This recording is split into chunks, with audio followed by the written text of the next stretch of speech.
They told you in those meetings. Are you familiar with the term gaslighting? You just gaslit every flight attendant with that video. Or are you saying that when they told you they worked for free, they were lying to you? Oh, yeah.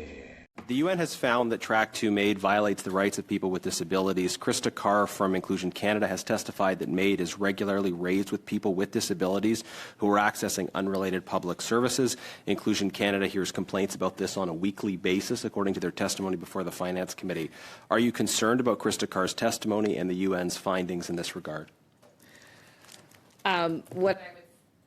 What I would say is that medical assistance in dying is a deeply personal issue, and certainly we have heard from the disability community their concerns around medical assistance in dying. We've also heard from many other Canadians about the need to have relief from irremediable suffering, and that is a I guess, Minister, balance. if I can just add some precision to the question. Krista Carr's testimony was about people who have disabilities and are seeking unrelated public services. So we're not talking about people who are asking for MAID.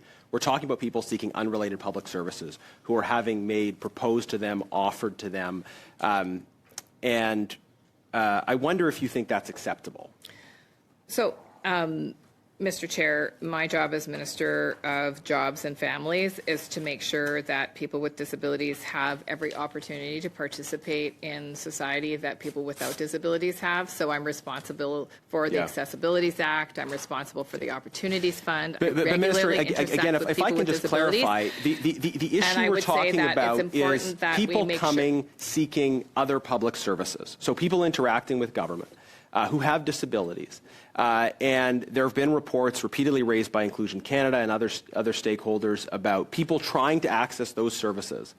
And you, as the person who's supposed to be a champion for Canadians with disabilities around the cabinet table, I think should be seized with this. I mean, do you think it's a problem that people trying to access unrelated public services are having people representing government in positions of authority repeatedly offering them something they're not looking for in this regard? Is that a problem? If there is a non-medical professional offering medical assistance in dying, then that would be completely out of scope for the legislation. This is something that is a deeply personal decision between a medical provider. I'm glad you said that. I mean, because this is what Krista Carr has said at the Finance Committee. Listen, I have no reason to doubt any witness. I would just would like to know details. Oh, yeah. Earlier this week, I said it's always a good day for Brookfield. Well, yesterday was another great day for Brookfield as the province of Alberta is pushed into a $16.5 billion deal on carbon capture. And one of the companies looking forward to for infall is going to be, of course, Brookfield. And let's not forget, last week this Prime Minister gave a $500 million contract to the European Space Agency, who is housed on property 50% owned by Brookfield.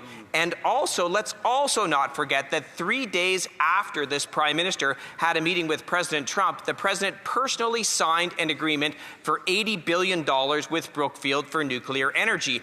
And just this week, the CEO of Brookfield testified at committee saying, when Brookfield does well, the Prime Minister does well because of how many shares he has in Brookfield. So the question that Canadians want an answer to is, with 2.2 million Canadians going to a food bank every single month, why is the focus of this Prime Minister to enrich Brookfield and himself? Look inside yourself, Rosemary. I mean, you start from a prior of conflict and ill will. What possible conflict would you have, Stephanie? Stephanie, I'm complying with the rules. I'm complying with the rules in advance. Do you know how tone-deaf you sound to flight attendants when you won't answer a direct question and you tap dance around with other statistics? You ordered flight attendants back to work under their existing collective agreement before they even exercised their right to strike. It was preemptive. And then you have the audacity to come to this committee and say how important fair bargaining is. How do you justify that to the flight attendants, that you care about fair bargaining, but you order them back to work and took away their right to strike? I think the best deal is the deal that the two parties arrive at the table, and I've been clear about that. And Except in in fact, that our party has circumstance. stood up for that. Not Except only in that have we circumstance. reversed union-busting legislation that Stephen Harper presented and that many of the members praise, but we've also, as you know, passed anti-scab legislation, which we voted for, which is great, yeah, great. and that's exactly what Good. we would hope we would see all parties. So how do you justify rights. your belief in fair bargaining and the best deals are made at the table when you took that away by eliminating the collective process and ordering them back to work under the existing collective agreement? Look, there are very few disputes that result in the need for government action, and I believe that governments of all stripes have found themselves in this place where both parties declare themselves at an impasse. That is exactly what happened. You've used it 8 times in 14 months. No other government in the history of this country has done that. Well, in fact, there was a lot of labor action under No, there was only one government, Section 107. I will just say this. Section 107 says that the minister, where the minister deems it expedient, may do things to secure industrial peace. What do you say to the organized labor members that are working in auto plants or other kinds of facilities or other kinds of organizations? What do you say when there is labor disruption that impacts the entire economy the flight attendants, of Canada? I don't think the auto sector is not affected by a flight attendant strike. And I would say that these are reserved for extremely rare circumstances. Okay, Minister, you put out a video on Twitter on August 16th where you said nobody should be expected to work for free. Do you recall that? Sure do. Great. You had a meeting with QP Air on July 3rd, 2024. They told you that they are unpaid for pre- and post-flight activities. You met with them on July 23rd. They told you they are unpaid for pre- and post-flight activities. You met with them on August 12th. They told you they work unpaid for pre- and post-flight activities. You met with them on August 15th, and they told you we are unpaid for pre- and post-flight activities. Then you order them back to work under their existing agreement, which continues them being unpaid for those activities. And then you put out a statement saying nobody should work for free. You knew they were working for free. They told you in those meetings. Are you familiar with the term gaslighting? You just gaslit every flight attendant with that video. Or are you saying that when they told you they worked for free, they were lying to you? What I said was that we would conduct a probe to understand the perspective of flight attendants and the industry. Did they or did they not tell you in those 5 meetings I mentioned that they worked for free in pre- and post-flight activities? In fact, in those 5 meetings, many things were discussed. But was that discussed? Indeed, including the impasse that they found themselves at. Was that they discussed? They needed to resolve in order to get to a new collective agreement. And I will point out that 2 days after this was referred to the Industrial Relations Board, the parties did agree. And so the collective agreement... Because they wouldn't follow your order. Are you saying that the flight attendants signed a collective agreement that they don't agree with? No, they have a collective agreement now. They defied your order, but you didn't answer my question. But they did sign a collective agreement, and you just said that they're still... Did they advise you in those 5 meetings before you ordered them back to work that they were unpaid for pre- and post-flight activities? It's a simple question, just yes or no. Did they advise you of that? There were many things discussed in those meetings. And I would say that one of the things that was discussed was... I can't wait to put this testimony to the Flight Attendants Union when they come. You won't even answer a simple question as to whether or not they advised you of that. I asked the Labour Department, to our knowledge, have there ever been any complaints of unpaid work? And in fact, the Labour Department could not find any. QP ran an entire campaign on unpaid hours. Thank you. Thank you, Madam Minister and Mr. Seaback. Oh, yeah. Oral questions, questions orales, the Honourable Leader of the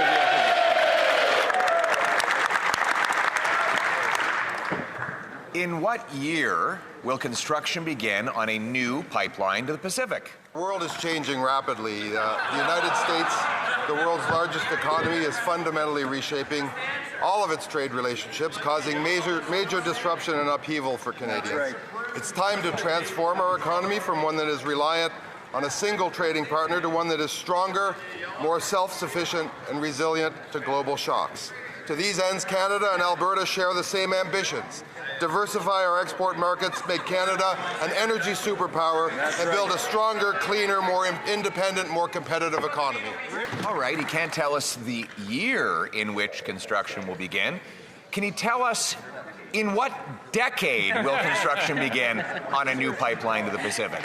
Speaker, today is a really important day because we are taking important steps forward on cooperative federalism.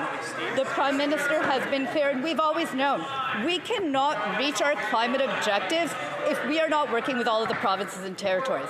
Today, Alberta has committed to work with us on clean electricity regulations. They have committed in this agreement to work towards a stronger industrial carbon price.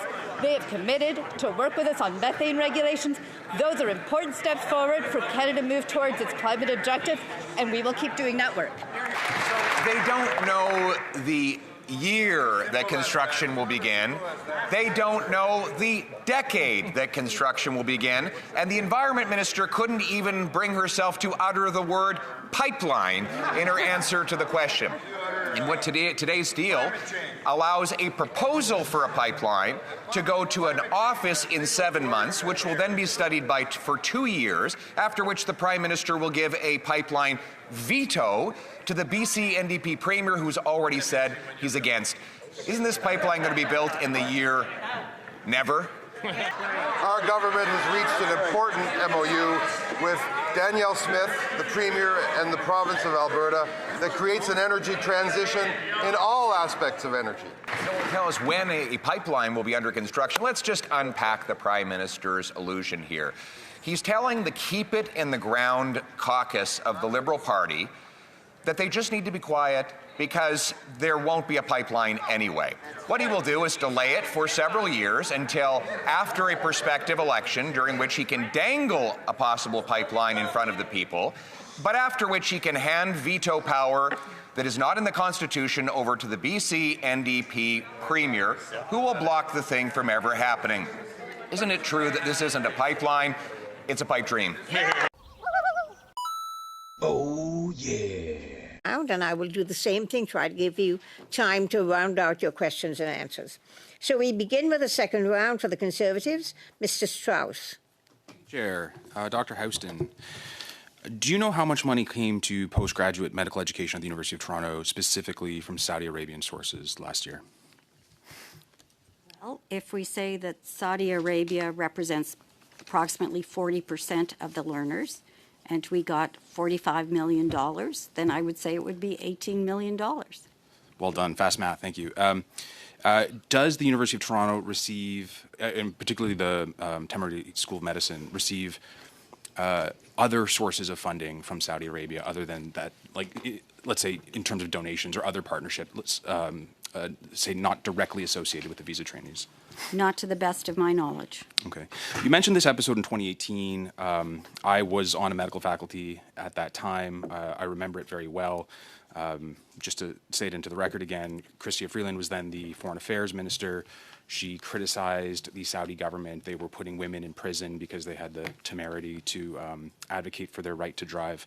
And from my recollections, medical faculties lobbied the Foreign Global Affairs Canada and Chrystia Freeland, who happens to be the Member of Parliament, I believe, for most of the University of Toronto Medical School, to temper her criticism, let's say. Are you aware that officials at the University of Toronto lobbied Global Affairs Canada or the Minister of Foreign Affairs to temper her criticism of Saudi Arabia in order to protect this funding? I am not aware of that occurring. Okay. We've spoken a lot about the difference between, let's say, funding and capacity. It seems to me pretty obvious that if the University of Toronto currently has the capacity to train Saudis, but the funding is coming from Saudi Arabia, if some other source were to provide that funding and Saudi Arabians were, or the government of Saudi Arabia was not given those residency spots, like if that funding was restored from some other source, the University of Toronto could, for instance, train Canadian IMGs who want to come back home? We have the capacity at this time and have put forward to the provincial government a further expansion plan for our residency program. So the short answer is yes, we could further expand the number of residents that we graduate in any given year. And then an association who represents these Canadian graduates from Ireland, or Irish, Australian, UK, American, Caribbean schools said that often these folks will drum up their own funding, but this funding is not accepted by faculties of medicine. Does your faculty have a policy about this? So if I have an Irish medical degree and my hometown of St. Thomas, Ontario says they will fund my residency, would you accept those funds the way you accept funds from the Kingdom of Saudi Arabia? That is not allowed by the provincial government. The provincial government, for both the MD program and the postgraduate medical education programs, sets the total number of domestic spots available. I see.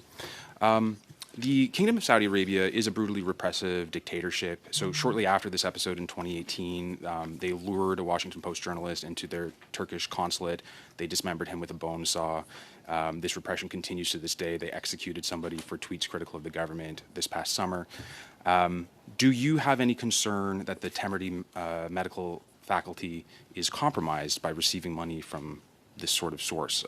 Do you think that the faculty, for instance, is able to condemn these practices in Saudi Arabia, or would that risk their funding? It is not my role. I do not take a role in the political arena. I do take a role in ensuring that we support the education of these trainees that come to us. Okay, I'm going to interrupt you for a second there. So the Temerity Faculty of Medicine does not have a view as to whether women should be allowed to drive? That may be off the topic about their view on whether women should be allowed to drive. Well, I think it's directly on topic. Go ahead. You have 1 minute left. The Temerity Faculty of Medicine would not put forward a view on that. Okay. So Women's College Hospital is part of the Temerity Faculty of Medicine. Like, it doesn't view itself as a feminist institution that promotes equal rights for women both in Canada and abroad? Women's College is one of the Tasman hospitals. And it doesn't take a view about women's rights globally? I have not recently reviewed any of their whatever they have put out about this. I have one last question. We received an email from a member of the University of Toronto Medical Faculty 16 seconds. Who wishes to remain anonymous because of fear of reprisals from the administration. He says the impression of rank-and-file faculty is that the Saudi money is used to prop up the growing administrative structure and roles at the faculty rather than improving the training quality and experience of Canadian learners. Is there a reason you can think of why he would want to remain anonymous for fear of reprisal? The shortest answer possible. I cannot. Now go. Oh, yeah. I think it is extraordinary that Mark Carney has become the Prime Minister of Canada. He did a terrible job in Britain. God damn it, that's not news! What about us?